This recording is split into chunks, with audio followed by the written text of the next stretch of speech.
जो घटनाक्रम हुआ, दुखदाई घटनाक्रम, इसकी नींव कांग्रेस पार्टी ने रखी और उस जमाने से रखी जब सर्वप्रथम प्रधानमंत्री पंडित जवाहरलाल नेहरू और शेख अब्दुल्ला के बीच की आपस की दोस्ती एक आधार बन गई कि कश्मीर के प्रति, जम्मू कश्मीर को लेकर के भारतवर्ष की क्या है, भारत सरकार की क्या नीति रही होगी। जैसे इतिहासकार कहते हैं कि it was a cumulative outcome of the series of Congress blunders beginning from Nehruvian blunders.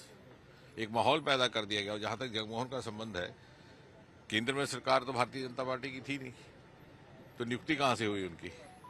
और दूसरी बात यह है कि इतिहासकार जानते हैं, हम सब चश्मदीद गवाह रहे, कोई इतनी पुरानी बात नहीं है, 30-32 वर्ष पूर्व रातों रात अपना चूल्हा रसोई छोड़ करके कश्मीरी पंडितों को भागना पड़ा।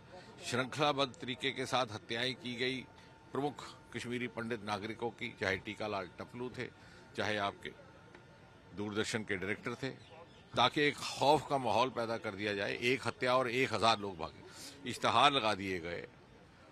और जहां तक संबंध है भारतीय जनता पार्टी का, या संबंध है इसके विचार परिवार का, संगठन परिवार का, ये भारतीय जनता पार्टी थी जिसने उस समय शेल्टर होम स्थापित किए, ट्रांजिट कैंप स्थापित किए। हम सब उस समय युवा कार्यकर्ता के तौर पे उसका हिस्सा रहे, स्वयं देखा।